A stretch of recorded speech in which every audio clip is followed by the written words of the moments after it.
Thank you for coming to this week's colloquium. It's my pleasure to welcome you to the first distinguished colloquium of the spring semester and the continuation of our year-long celebration of the 100th anniversary of the founding of the Department of Physics, now the Department of Physics and Astronomy.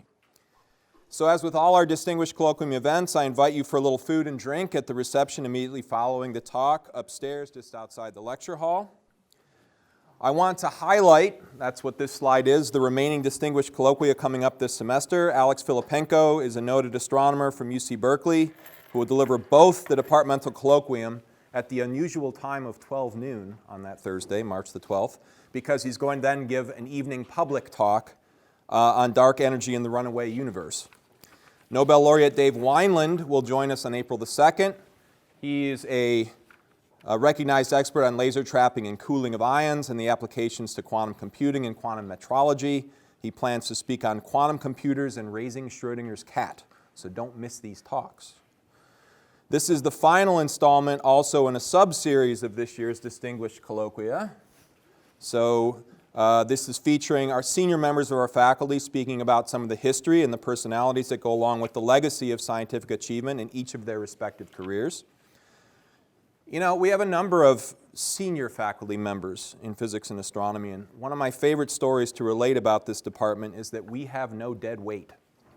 Certainly not at the upper end of our age demographic. The three oldest members of our department are all getting grants, supervising students, and publishing high-quality physics today. One of those three is today's speaker, Professor Philip Marston. In the interest of time, I'll read an abbreviated version of his background and accolades. Professor Marston joined the faculty of Washington State University as an assistant professor in 1978 and was promoted to the rank of professor in 1986. He holds a PhD in physics and an MS in electrical engineering, both from Stanford. He was an Alfred P. Sloan Research Fellow. He has been a fellow of the Acoustical Society of America since 1988, has over 180 peer-reviewed publications. He received the WSU Annual Faculty Excellence Award for Research in 2000 and the 2008 Distinguished Faculty Award from the WSU College of Sciences. In 2003, Professor Marston was awarded the Acoustical Society of America's Silver Medal in Physical Acoustics. Now, you should understand that this award has been given out exactly 13 times since 1975. The citation is for contributions to generalized ray theories for acoustical scattering and the acoustical manipulation of fluids to study fundamental phenomena in fluid mechanics and optics. Over a 40-plus year career at WSU, Professor Marston has led one of the most prolific and productive research groups in the history of this department, and I dare say in the history of WSU. And I mean that both in terms of science produced and in terms of exceptional students he taught and influenced. If you're a Coug, there's one particularly enjoyable example. Oops, there it is. So this is a recent biennial report from the Applied Physics Laboratory at that purple school west of the Cascades. APL is renowned for pioneering research of all kinds in ocean environments. But if you look at the list of directors and department leads, you'll find the names of 3 Marston PhD graduates. I know and regard Phil as a physicist's physicist. One of my favorite anecdotes is that he almost never misses our weekly colloquium. He sits right over here in this spot, takes in the talk, and while I often find myself still trying to figure out what happened on slide number 2, he is asking some insightful probing question at the end, no matter what the field of the speaker, experiment, or theory. I feel very fortunate to have him as a colleague, and it's my great privilege to introduce Professor Philip Marston. You're very welcome. So I'm supposed to give you this. I can put that on you. Okay. And you can put this with you in your pocket or something. And thank you for the opportunity to kind of represent work done with students and associates. And I'll say something, I won't be able to say anything about, all the students, but I can say something about a few. It works, amazing technology. Okay, so let's see. When I interviewed here, a couple of faculty forcefully said, asked me, can you set up a program here in applied physics and make it run? That was one of the things I was pressed on. And I think I'll try to convince you that I've done that. In addition, I've put up here this from the 100th anniversary of the university in whatever year it was, 1990. It says People's University. Well, that's related to these alumni in a certain sense. Notice that this one here did a bachelor's degree here at WSU in 1979. He was actually in the first class I taught at WSU. And then he came back, he went to work for industry, then came back for more and did his PhD with me. And then Aubrey Espana, some of you remember, did a bachelor's degree and then completed a PhD here too. And essentially, and Dan was, at the time of this experiment in Florida, he was a grad student, and they're not diving for fun. It's because that's what they needed to do to get their experiments to work.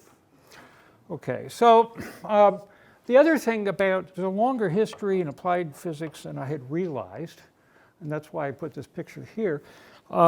This is a picture of Walter Bond, and possibly he's in this cover picture here. I don't know, because there's no date on it, but he might have been. Because basically, he did his master's degree here in 1928, and then he went to work for Bell Labs, or actually Western Electric at the time, and then Bell Labs for 40 years. And he actually worked with some people that I've met with crystal things and so on.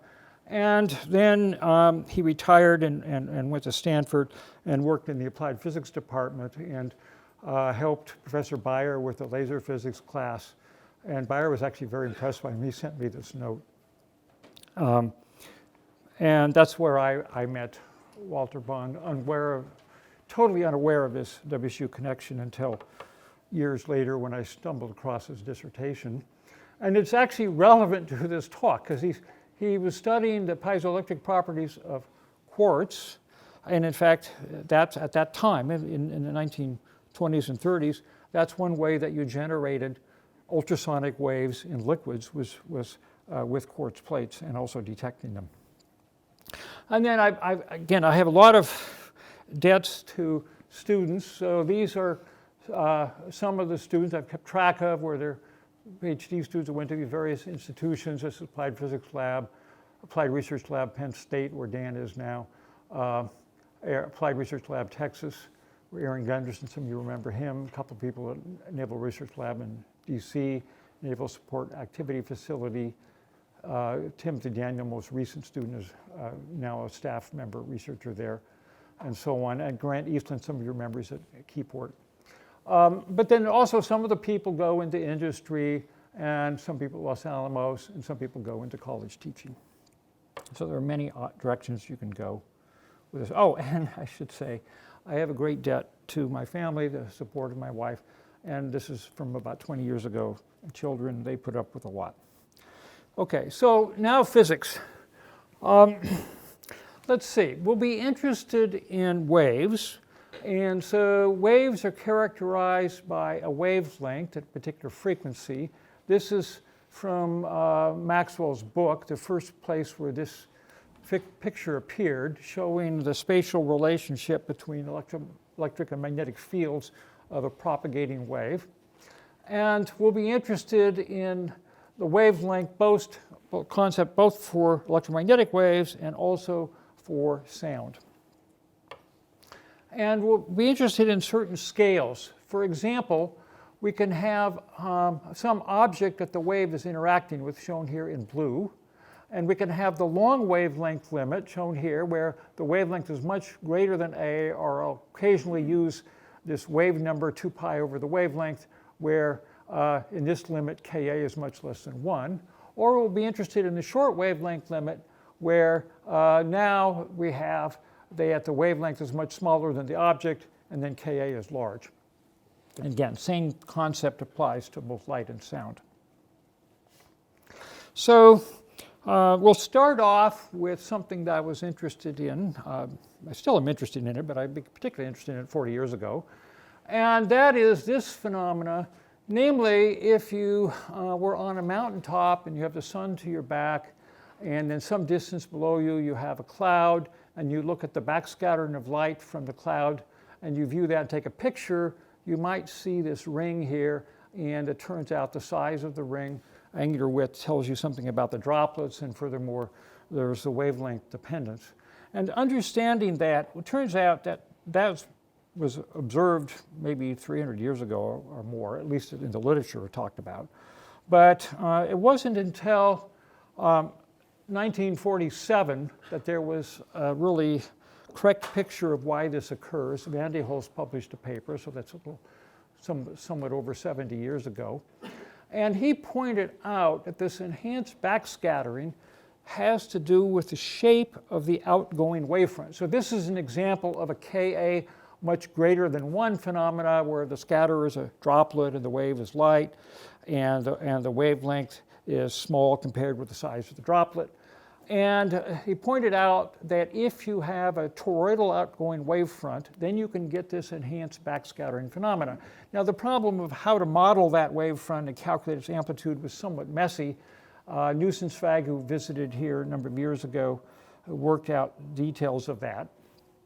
But let me illustrate something more about the geometry. So what do I mean by something that's locally flat? Well, here's a toroidal wavefront. It's a circular torus. You can rotate around the axis. But you could lay a table across this, and it would touch along that circle on the top. So that's what we'll call flat. Now, what happens, and it happens if you're in the mathematics, has vanishing Gaussian curvature along that circle. Now, let's look at what happens when waves propagate if we have an initial patch of wavefront labeled P here, and the wavefront has different principal curvatures, and it'll go through a focus here or a focus there. Focuses are where the area of the wavefront from geometry shrinks to 0, and you would have an infinite intensity there if you just use geometrical optics. Well, it turns out that means diffraction corrections are essential at those locations. Now, for the kind of waves we're interested in caustics that get shoved out to the observer, we'll say out in infinity. So that turns out to come, these caustics in those cases come from locally flat wavefronts. So the question became, is great, are there other cases in optics that will exhibit this that were not in the literature? So essentially started on with Dean Langley on this in, I think it was 1979. And essentially, can we observe this for a bubble in a liquid, but we needed the bubble to stay around for a long time, so we used an extremely viscous oil and injected the bubble in it and built a optical system for measuring the backscattering of the light with different polarizations. And sure enough, we could see the enhanced backscattering. These are for different polarization configurations. And then we subsequently modeled those. This is from a model developed in detail by Pat Arnott in his thesis work for an air bubble in water. And in this case, there's an exact solution that's called me theory. And then there's our physical optics approximation, which is a combination of geometrical optics and diffraction theory. And the next slide, let's see, shows the measurements of the enhanced backscattering pattern. And this compares the backscattering observed with two things. One of them is me theory in this quadrant and the physical optics in that quadrant. So, and then interesting things happen if you make the bubbles larger and they deform, and we've modeled that, but that's another talk. Okay, so then the question is can this also occur for sound waves? Can you have these situations where you would call an analog of glory scattering in sound waves? So to study that, number one, we put this water tank, and Paul Bellamy, who's here, raise your hand, Paul, helped move this up to the 7th floor to put it in the lab, and it's still there, and we still use it. But in any event, what we did was bought a large fused silica sphere, and if you work out the ray paths for this, it turns out in some cases you get mode conversion to shear waves, some cases you have longitudinal waves, and sometimes you have mode conversion on the inside. But in any event, you can always get these off-axis rays that are backscattering that give rise to total wavefronts from the symmetry of the target. And we verified that this, in fact, works. This is an example of an enhanced backscattering from such a wave front. And then furthermore, you could take the receiver and scan it, move it off of the backward axis and look at the evolution of scattering with regards to the backscattering angle. And that's shown here, and we worked out a diffraction theory for that. It turns out to be a J0 Bessel function that describes that phenomenon. Okay, so that was done with really high Ka. What if I now go to something more practical for sonar systems that are intermediate size, say Ka from 10 to 40 or something like that? Well, it turns out then you have to rethink your physics, and the mathematics got a lot harder. Okay, namely, to describe this, you use Cauchy residue theory. But in any event, what happens is the wave can couple onto a surface wave that's guided by the object and runs around, it radiates as it goes, and eventually radiates back and produces such a toroidal wavefront. And that's kind of illustrated here for the case of a flat surface. The wave that's excited on a flat surface is like the wave that was modeled by Lord Rayleigh in, 1885, and essentially related to earthquakes. But namely, sound can excite it because you have liquid here, and then you get outgoing radiation, and then that runs around and gives rise to the enhanced backscattering. So this is from some of Kevin Williams' work, and again, there's a J0 pattern, totally different pattern than what you get for the spectral reflection, which is these squares up there. And in this particular example, the spectral reflection is stronger than the Rayleigh wave contribution, but the Rayleigh wave contribution is important for identifying the object, and you get this sequence of echoes. And then you could, by doing the residue theory, you can work out a theory for this, and that gives you the curves and then measurements for the first Rayleigh wave and then the second one around, so on. So now, if you go to shells, it turns out the waves get way more complicated, and there are many more of them, and the mathematics gets more complicated, so we won't go there. But the ray diagram is still fairly simple in the common case, which is the one shown here. And so Steve Cargill did an experiment on that for a thick shell, and this is an example of one of the glory scattering ray there, and so on, and here. But then it turns out, we figured out that if you make the shell thin enough and adjust the frequency the right way, you can get a giant effect, also due to this toroidal wavefront. And that's the data shown here, where here's the spectral reflection, here's an elastic wave, which turns out to be about 3 times the spectral reflection in magnitude, and it's had taken the path shown here. And then, by the way, to do this experiment, we couldn't do it in the little tank upstairs. We got a tank, it's across the street, we still use it. It's 12-foot diameter and about 8 feet deep. Okay, now I'm going to leave out a whole bunch of things where we developed ways of going to more complicated objects, and I'm just going to jump to one example of a more complicated object, and that is a truncated circular cylinder shown here, namely a shell. And we developed our own sound source for this that was very wide bandwidth. It's a piezoelectric sheet. And the mechanism for producing locally flat wavefronts when the shell is tilted is that rays come along, one of the mechanisms at least, is they come along, go along the meridian, hit the end, and then partially reflect, and then radiate off. So to convince you that this really gives a big, easily observed effect. Okay, so this is time domain data with signed amplitude shown here. It's actually on a linear scale. And one has that the solid curves correspond to the echo from the edge of the cylinder as you rotate it around. So these are different tilt angles for the cylinder. But you'll notice that you get these regions where there's an enormous amount of elastic information, and that's associated with this enhanced backscattering because of the locally flat wavefront leaving the target. And then from that kind of data, well, we can do time frequency analysis, but that would be another talk. But we do, the simple thing is just look at the spectrum. So here's data where we plotted the spectrum as a function of the tilt angle, and then we can identify these various things with ray theory, and we can model their amplitude as shown from, happens to be a different cylinder, but we modeled here both for the meridional ray and also for helical rays. And then there's no exact solution for this available, but we worked on an approximate analytical solution in addition to the ray theory. And this shows you many of the different ray types that get excited on the shell that enter into the model. And you're always interested in pushing a model to see where it breaks down. So here's some data that shows you where it breaks down. So if you model the meridional ray amplitude for kind of a moderate frequency range, 250 kilohertz up to it's about 500, things are pretty close to the theory.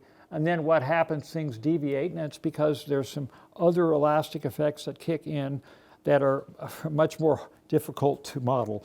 Okay, and that also shows up in those diagrams, which I won't take time to go through, but have to do with, we've modeled the angle dependence. And these things, you might say, well, what if we just did a rigid cylinder and you had edge diffraction for a tilted cylinder? So it turns out in these units, which we're using, we'll call form function units, those edge diffraction amplitudes turn out to be of order 1 over root Ka, which for the Ka magnitude we're talking about is a number small compared with these peaks that are on the order of 6 to 8 and so on. Okay, switch gears. We're going to look at the time average effects of sound, and we're going to use that to do some physics experiments.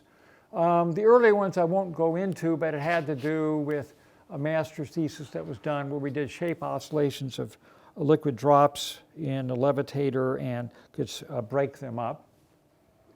But we also did experiments on levitated bubbles in water and then also levitated drops in air illuminated by a laser beam. You can see these bright red spots when you look at the drop. And the basic principle is as follows.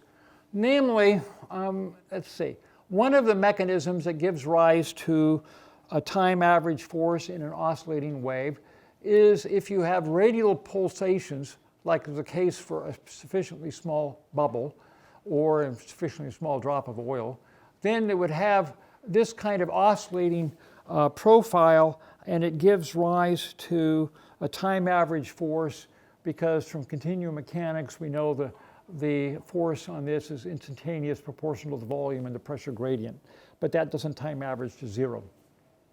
However, for another class of objects, large bubbles or drops in air, which this diagram I drew for drops in air, there is a different mechanism, and that has to do with that if the object is offset slightly from a velocity antinode, then on the average, the velocity of the fluid is faster on top than on the bottom, so you have a slightly lower pressure region on the top than on the bottom, and that would allow you to support the weight of the drop. But not only can you support the weight of the drop, you can adjust its shape by changing the acoustic pressure amplitude.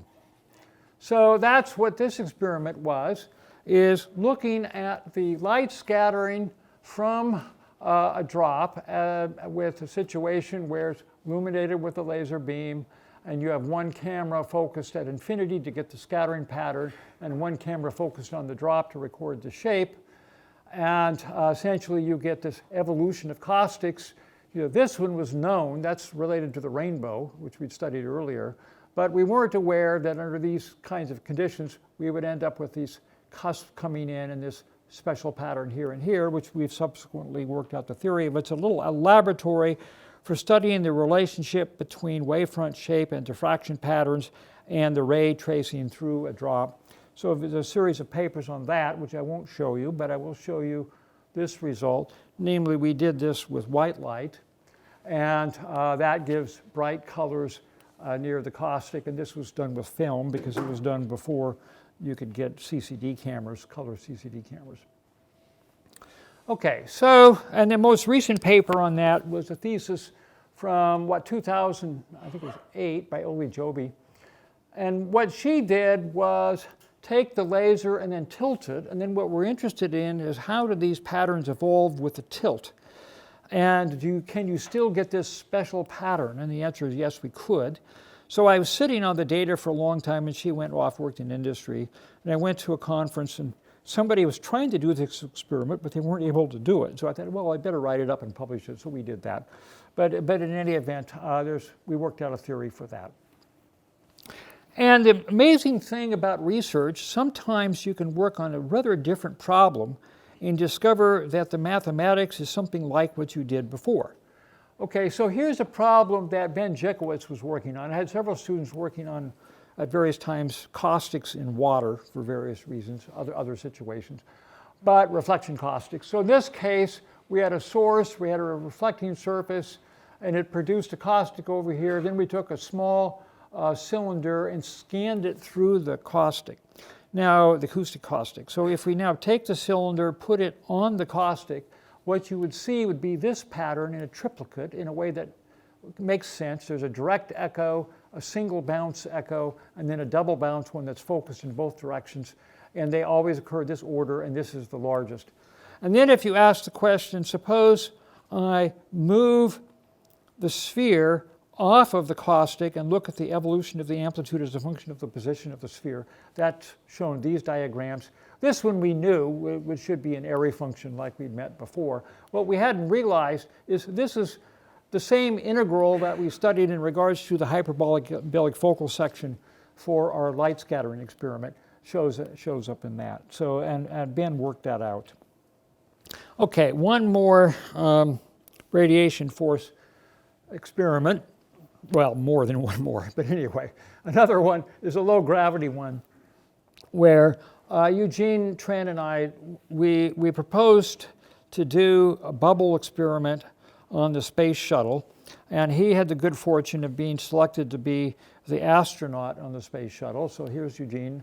He's actually doing somebody else's experiment at the time, but this is kind of an ultra low budget space shuttle experiment. So this is the apparatus, and essentially electronic package, a levitator, and syringes, and so on. But one of the things that we did demonstrate we wanted to do was that we could collect bubbles in a given location in low gravity by using the radiation force of sound. But Tom Asaki, who's here, raise your hand, Tom. Okay.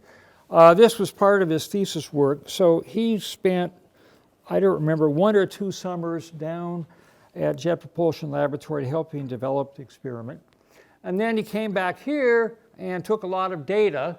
And so all the circles are normal gravity experiments. And what you discover is they deviate from the normal line, the theory line, when the bubble gets large enough. And that's because of things that are very difficult to calculate and correct for. On the other hand, if you look at the low gravity data, we're only able to get 2 points with the time we had. But they're there, and actually 4 points because we did the other mode, they're there. But point is, it doesn't suffer the problem that the regular gravity data has. And this is the shape mode for the lowest mode we were studying. By the way, we also studied this compound drop bubble system, which is, no one's ever made that on Earth, but in any event, it's another story. It's interesting to look at the hierarchy involved. So essentially, the command of the shuttle is Johnson Space Flight Center, but all the science is done at the Huntsville facility and our Marshall Space Flight Center. And the PI is down here at the bottom, and there are these layers of people above you. And it says PI teams. Well, unfortunately, there wasn't any budget to send Tom, so I was the only one that was there, so the team was me. But in any event, Eugene managed to make the experiment work. Okay, so one of the lessons from all of that is how could you do the experiment better in normal gravity? And the answer is go to smaller bubbles to make a more sensitive system. And so this is our more sensitive system where we use a laser beam that runs through the bottom of the levitator, which is a glass plate. And then essentially, if you were to look down on the bubble, you would see these oscillations that look like that. It would be a varying profile. And consequently, the power detected in its photodetector would oscillate, and you could monitor the oscillations that way. And then what you can do is drive the oscillations, turn off the oscillation drive, and then look at the free decay. That was the best way to take data. And so this is an example of a free decay and associated fit. And remember, this is a long time ago, pardon me. The data was probably taken here in something like 1994, 93. But in any event, it's moderately high Q oscillations. Well, then you can play, this was for a bubble in clean water, very clean water. But you can play a game and then put in an insoluble surfactant. So this was a surfactant we used. It was one that would not spread out into the water. It stayed on the air-water interface. It was injected by a needle, and the needle was withdrawn. And then what would happen is the gas in the bubble would dissolve into the water, and as that happened, the bubble shrunk. And that meant that the specific area for this molecule, it got more and more concentrated. So what happens is, when this gets more and more concentrated about the cross-sectional area of the stearic acid, then there's a big peak in the damping, and that's because these molecules are in effect rubbing together, and we developed a model for that, and there's some frequency effects too that we can understand. One more levitation experiment. I became interested in whether or not we could trap bubbles in laser beams, and Bruce Unger did that. Bruce, are you here? He was going to try to get here, but anyway, he teaches at Wenatchee Valley College. But in any event, so he was able to do that. This is a cone of light scattered by the bubble using a donut mode, and then it turns out we published it in the acoustic literature where people were interested in quiet levitators, and then eventually people started doing it in optics. Okay, so another NASA project, namely the suppression of instabilities that cause liquid columns to break up. So NASA is interested in ways of suppressing those instabilities. And what kind of instability are we talking about?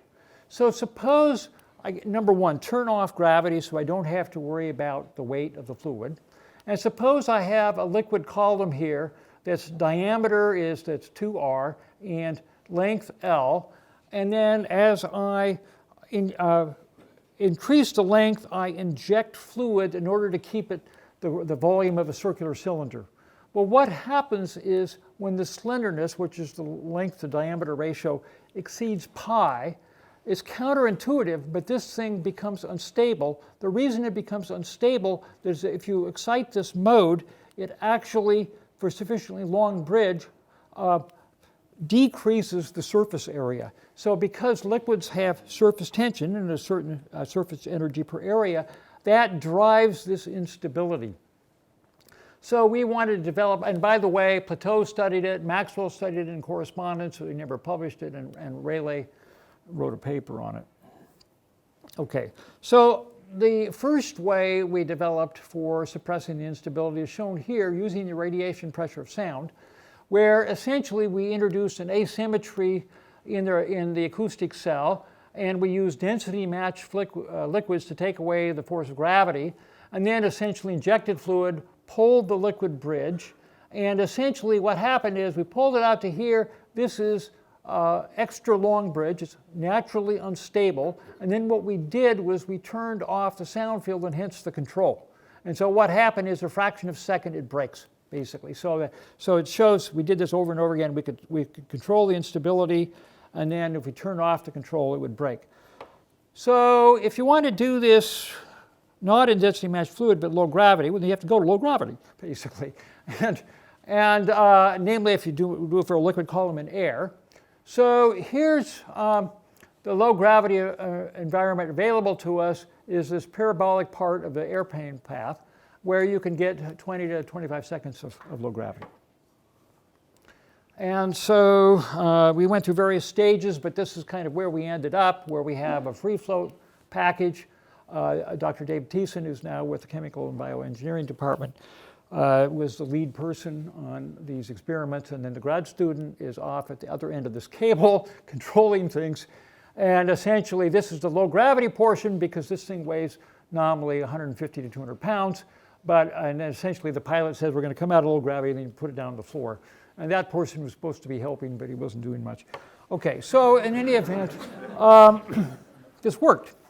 Okay, so in this one of the experiments is we designed a sound field that would automatically pull out on the slender parts of the bridge and push in on the more rotund parts. And that has to do with the spatial average of the radiation force over the surface of the bridge and picking the slope the right way. And notice this is our kind of small KR region of the scattering again we talked about, but now this is for a sound field. And in this particular case, what happened is we extended the bridge to 3.5 and then turned off the control at here, and that's where it marked as 0. And then what happens is the bridge broke in a little over 0.3 seconds. Here, we just kept on pulling the bridge and injecting fluid as we went to see how long we could get, and we got something significantly greater than 4.3 before the bridge broke. A review of this field was published a month ago, and it was interesting that 4 of the figures were from WSU, and the normal gravity ones were done in this building, namely here, was a plateau tank experiment we talked about, and here, which is Dave Thiessen's way of changing boundary conditions to stabilize things. And then these are from low gravity. This is from the experiment I just showed you. And then we did another version of it where we could use active control of electric fields and control the Maxwell stresses on the surface of the bridge to stabilize it. And that's this data here. Okay, so one more radiation force effect. In 1983, I was thinking about whether or not it's possible to spin up a quartz sphere in liquid helium. It's interesting because of the circulation of quantities in liquid helium. So I went to the literature to look for papers on radiation torques and spheres, and I couldn't find any, so that meant the problem hadn't been done.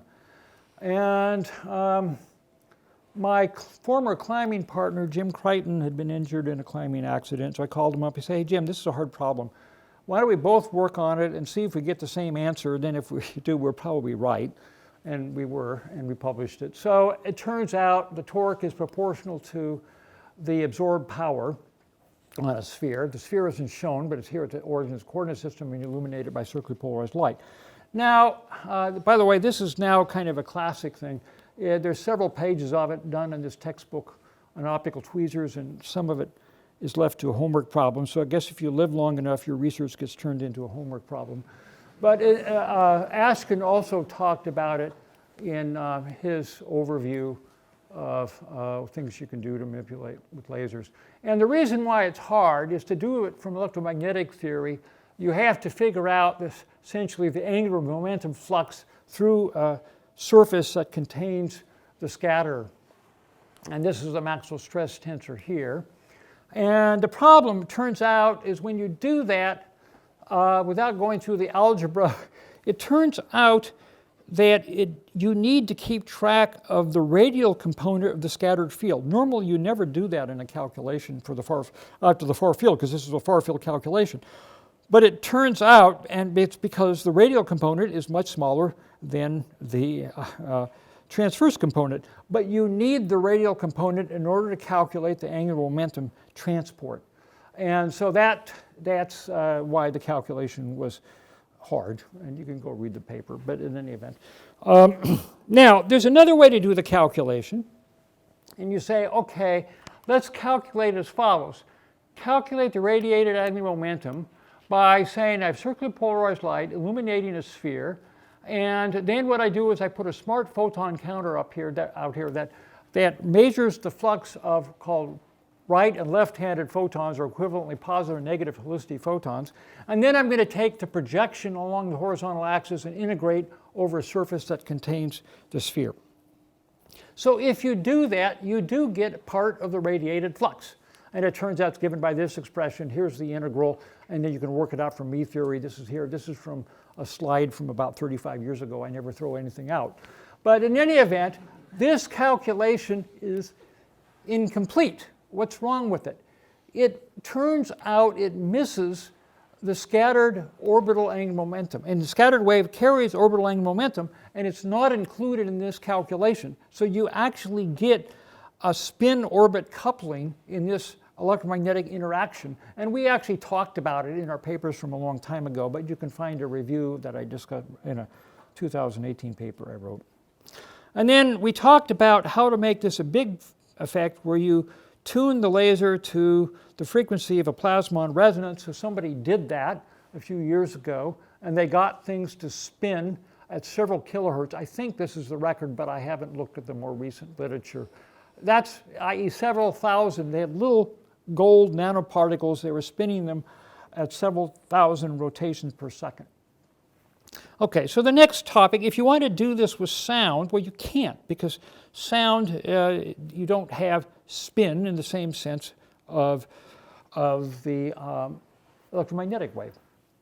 However, John Nye and Michael Berry, who have both been kind enough to visit many years ago and give talks here, but they pointed out there's a different kind of wave you can generate for sound in this case, where if you saw the Helmholtz equation velocity potential like that, but it has an azimuthal phase dependence, an azimuthal phase ramp in it.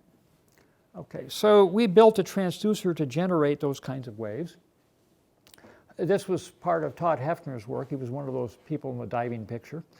And essentially, it's a 4-element array where each element is drive 90 degrees out of phase with respect to the adjacent element, and that produces a phase ramp. In fact, if you go a long ways from this and measure the radiated wave in water, keep track of the phase, that's just the diagram of the phase measurement. Here's a circle I put on it. If you go around that circle, you see there's a 360-degree phase ramp as you go around, as predicted by how we're driving the transducer. And then furthermore, you can do acousticalography to take the signal back propagated and forward propagated to see what the beam would have looked like had you taken data in a different plane. So he took it in some particular plane. I don't remember where he was, but in any event.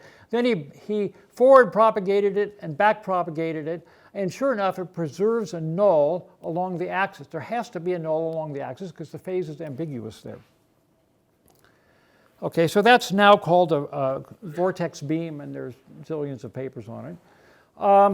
Okay, so in the original paper, we predicted that there would be angular momentum transport and a torque on an axisymmetric object that's proportional to this topological charge, which is the index in the phase function. But that we had to use an approximation. And so I asked LeCun Zhang, some of you remember, to remove that approximation and do it with the full angular momentum flux density tensor, which he did, and he got this result here. And it's the same as our earlier result, but the derivation is more rigorous. And people did the experiment immediately, and that was shown here, where this is they had a really complicated, expensive transducer here, where they could control the phase of the excitation to the elements in a way where they could use different topological charge or different phase ramps as they went around. And it turns out that there was an agreement with their model. Okay, now one other radiation force thing. Let's see, in 1988, a paper appeared in optics literature that there was a special solution of the wave equation, which is called Bessel beam, that would propagate without spreading. As an aside, and it was associated with a wave vector cone, as an aside, a WSU alumnus from a long, long time ago already understood this in the 1940s, but that's another story I won't get to. But in any event, I realized in 2006 that I could solve the problem of the scattering of sphere centered on the axis of such a beam, made by a superposition of this wave vector cone characterized by an angle beta. And then I sat down and calculated the radiation force for different spheres as a function of frequency and so on at different beta values, and found that there were regions where this was negative, or in a more full parameter space here, what are called negative force islands. Well, I wouldn't have published it probably if it were not for the following. Every time you had a negative force, when you calculated the scattering pattern shown here in the solid curve, the scattering into the backward hemisphere was suppressed. And that suggests that you can do this with a different kind of momentum argument rather than simply the momentum flux density tensor for sound. And so LeCun worked this out, and it's based on projections of wave vectors. So here's our incident wave vector, and as if we have dominant scattering into a small scattering angle smaller than beta, this horizontal projection here is longer than the horizontal projection here. And so the result for each scattering event, you end up with a net momentum transfer that actually pushes this thing back towards the source, i.e. a negative radiation force or so-called tractor beam. And then this has been demonstrated for both in optics and acoustics. It's easier to explain the optical experiment, so I'll show that, where instead of using a Bessel beam, they used two intersecting beams like this, out of a sphere here, and then what they could do is they could control the polarization of these sources. And for one polarization, the scattering was predominantly in the forward direction relative to the tilt angle of these illumination, and that gave rise to a negative force as observed by the movement of the particle they're illuminating. Or if they changed the polarization, the cone angle was in fact on the wrong side, and they ended up with a positive radiation force. Okay, so now I'd like to transition to sonar physics again. So in 2006, I was, and actually started a little bit before that, I was invited to join a collaboration with the University of Washington in experiments that were done in this pond facility here in a naval facility in Florida. This is the picture you can get off Wiki Maps, or not Wiki, I'm sorry, Google Maps. But in any event, and so we started off there and then eventually went to a boat here. Okay, so, but let's start off, let me explain some of the simpler things about this. Okay, so beginning in 2006, what was done is this apparatus, which is, we'll call it a rail, was put on the floor of that pond, on the sand in the pond. And you can see how big it is. Here's a diver and really clear water, okay? And there's a transmitter and receiver, and you can adjust the tilt angle of that and put out targets. And then what you do is you scan this along, and you keep track of the phase and amplitude of the received signal as you go along. And from that information, you can construct an image. So here's a simple image of the case of a circular cylinder, 2x1. Consider this as pen. And you can actually interpret all this with ray theory. But more interesting is what happens if you tilt the cylinder. So here the cylinder has been tilted, and there's, turns out, a bunch of bright stuff near the back corner. Well, this might look familiar. This was the bright stuff that we saw for the cylindrical shell, namely the meridional ray contribution with the shell problem. So we modeled this in the same way. And then furthermore, you could do things like take this and measure the spectrum of the response as a function of the tilt angle of the cylinder. And that's tilt angle there, spectrum there, and then how strong it is the color. And many of the phenomena in here were studied originally in the laboratory in the big tank across the street there, and this phenomena up here, and so on. And I might say tank experiments are way less expensive than pond experiments, and way less expensive than boat experiments. But there's a problem. The problem, another reason that made the pond experiments expensive, is at the time we started them in 2006 and 2007, we didn't have a way of deploying multiple targets at the same time and taking data on them. And the reason is, even though you could do acoustic imaging, you couldn't separate off the echoes from the different targets. So Kevin Williams asked us in 2009 to get involved and try to come up with a way of doing that separation. And it so happened that my son was working with me as a postdoc at the time.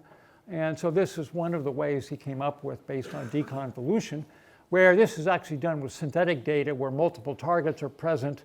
And then there's, in this case, deconvolution, you get an image. But you have to do this all coherently. So you can do a mask here, but you have to keep track of all the phase and amplitude of everything that's in the mask. And then you can work backwards to get back to the original data so that you can now do a spectrum on that original data if you want to. And that allowed experiments to be greatly sped up and data taken much more rapidly, because you could have multiple targets out there provided they weren't too close to each other. Now, we also developed another way of doing that. We're using holographic imaging processing, and Dan Plotnick and David Zartman worked on that. Okay, so this is actually the original laboratory test of this done across the street in one of the smaller tanks, where we could break up different pieces, and have the advantage you can actually cut out different parts of the target response and do spectra on that. So in an event. Okay, so now let's look at some more phenomena in closing. So one of the things that was discovered by accident was that if you take the cylinder in the pond and you tilt it, then the spectrum splits like shown in here. And the problem is they could only, they would get like at most 1 week of pond data a year. Okay, so the question is, can you now go do this in the lab? And so Dan Plotnick figured out how to do this in the lab. We don't have a bunch of sediment in our big tank. It's not a good idea. It would clog the filters. But what we did was we inverted it and replaced the sand surface by an air surface, and then illuminate it by a tilted beam. And here's a tilted cylinder, and then we could rotate the cylinder and take data on that. And that has the same essential physics for this phenomena in it. And then we worked it out. It involves using Euler angles and scattering theory, which is another talk. But in any event, you can see here there's no tilt of the cylinder. This is the azimuthal angle the sphere is rotated. Here's the spectrum along there. And then what happens is you tilt the cylinder, there's a splitting, and then we worked out the model for the splitting, and we actually know how to draw. It's described by that equation. Okay, so you can also then do imaging. So we've developed various imaging algorithms. So here's with one of the imaging results where this is untilted. Now you tilt it, increase the tilt, and you can actually model what happens in the image that way. And that was one of our publications. And then one of the problems is that if you're too close to the target, which is typical of a lab experiment, there's a distortion that occurs if you use the simplest algorithm. And that's the one that's called the uncorrected one here. So we did some theory, and we worked out a correction for that. So this is the corrected algorithm, which removes the distortion and makes it actually look like the circular cylinder that's being imaged. And so we wrote a paper on that. And then Dan went to work as a postdoc at University of Washington with my son Tim. And he took, with my permission, the data along and developed all sorts of other ways of extracting elastic information from it and so on. So they wrote a paper on that. So that's a lot of the things which I won't, you can go read the paper. So now, what has Tim done with this? So he's taken these kind of models like this and done a lot more work, I must admit, and applied them to real vehicles that you use in the ocean. And so in this case, this is not an optical picture. This is a synthetic aperture sonar picture of this UXO test target here. Again, done with sound, where there's actually a color code scheme, which I won't explain, that allows you to interpret what's going on. And it's hoped that in the future, these kinds of ways of doing things will enable people to collect dangerous objects that are collected that are on various unknown locations on the seafloor. And so this work here was done with Jermaine Kennedy, though I've also had had a paper with him. This is done with Tim and him. So in any event, this illustrates, and then they're, again, still developing these ways. I might add that when you go to the real environment, your vehicle that you're taking the data with, you need to do the synthetic aperture. You need to be able to correct everything within a small fraction of a wavelength. That's hard when your vehicle's going like this. Okay, so essentially, what happens is you have had to develop ways of correcting for all that motion. Okay, so I'm just saying I've been very fortunate to work with many talented people, and also want to thank my family for their support. Thank you for your attention.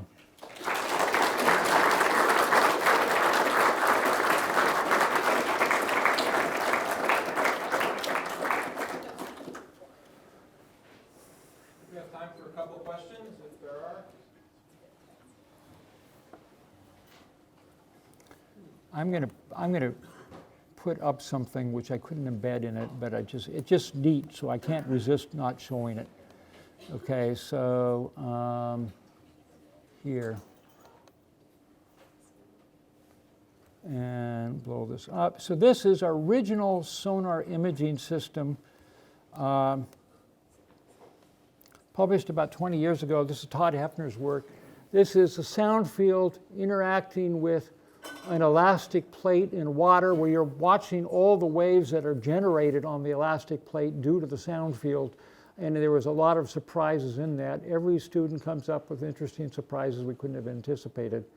And there's actually, this was before it was done before you could embed things in your online publications, except the Journal of the Acoustical Society had an experimental journal called Acoustic Research Letters Online, so it's buried in that publication. You can go download it from something like 2001. Anyway, sorry, questions? Question was that plateau instability? Yes. Can you stabilize jets of water or fluids by doing this? You could if you did enough work. Okay, so in other words, there's some related things people have done with lasers now. Instead of running sound fields, they did laser beams down the jet. But I also think you could do it using an array of electrodes if you monitored what the jet was doing, and then you could essentially control the potentials on the electrodes. Or you might even be able to do it using the sound field if you were careful enough. We did do, Joe Lonzaga, some of you remember, we published an experiment where we showed that we can affect the liquid jet breakup properties by driving waves that run down the jet and then modulating the radiation force, and we can enhance the jet breakup that way. This was for large drops, not the kind of small drops you have in inkjet printers.